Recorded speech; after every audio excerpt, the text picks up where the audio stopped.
नाम डॉक्टर आशीष कुमार बंसल है। मैं gastro surgeon and liver transplant surgeon हूँ।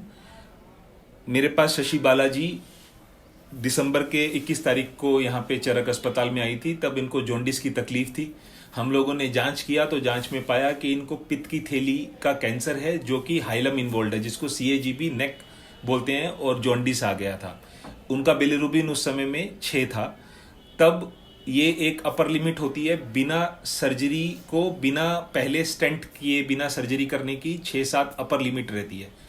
तब इस वजह से हम लोगों ने इनके साथ चर्चा किया, इनकी बीमारी का डिसीजन बनाया। CT स्कैन वगैरह जांचें करने के बाद हमने पाया कि ये बीमारी ऑपरेशन लायक है, पर इसके अंदर सबसे इम्पॉर्टेंट चीज़ ये है कि हमें टाइमली डिसीजन लेना होगा।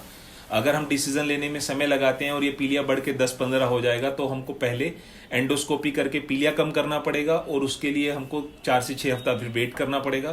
तो सर्जरी के लायक शायद ये बीमारी ना रहे।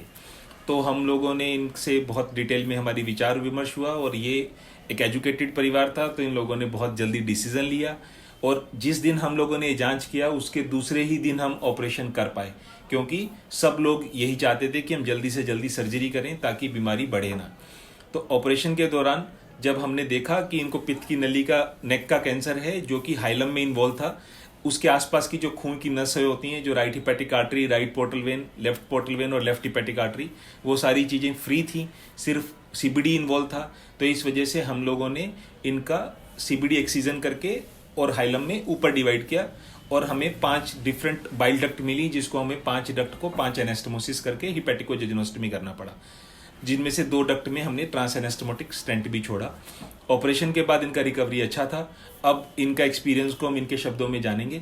तो शशि बालाजी, आप बताइए कि आपकी बीमारी कब स्टार्ट हुई और आपको कैसे कैसे आपने उसके बारे में आगे इलाज किया। 15 दिन पहले पेट में दर्द हुआ था, फिर उसके बाद में क्या कहते जो है भी बिल्कुल पीली पीली होने लगी थी। उसके बाद में जो है दीदी से उन्होंने वो करवाया,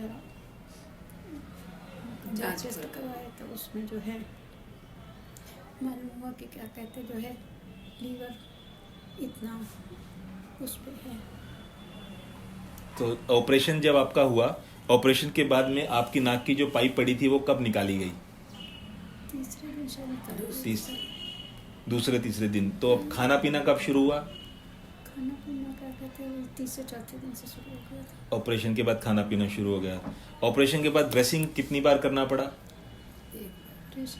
सर 2 बार हो गया, नहीं 1 बार। तो उसमें जब हमने दूसरे दिन पट्टी खोली थी, उसके बाद में आपके घाव को खुला छोड़ा था या घाव को वापस से कवर किया था? कवर किया। जो आपका जो मेन सर्जिकल वुंड था, उसको हमने ड्रेसिंग करके कवर किया था या खुला छोड़ दिया था? खुला नहीं छोड़ा था, कवर किया था हमने। नहीं, ये जो घाव है वो खुला है या कवर था? खुला ही था ना? टाँके दिख रहे थे कि नहीं दिख रहे थे? टाँके दिख रहे थे ना? तो आपको हमने ड्रेसिंग किया, उसके बाद दोबारा ड्रेसिंग करने की जरूरत नहीं पड़ी ना। तो अब जब हमने आपका ऑपरेशन किया, उसके बाद छुट्टी कितने दिनों के बाद हो गई थी? 5वें-6ठे दिन छुट्टी हो गई थी। ऑपरेशन के समय जब छुट्टी किया था जब आपका, तो उस समय में कितनी दवाइयाँ चल रही थी? कितनी महंगी दवाई आपको मिली थी अस्पताल से डिस्चार्ज में? तो आप बताइए कितने? सर वो सस्ती थी, 800 रुपये में मैंने परचेज किया। 25।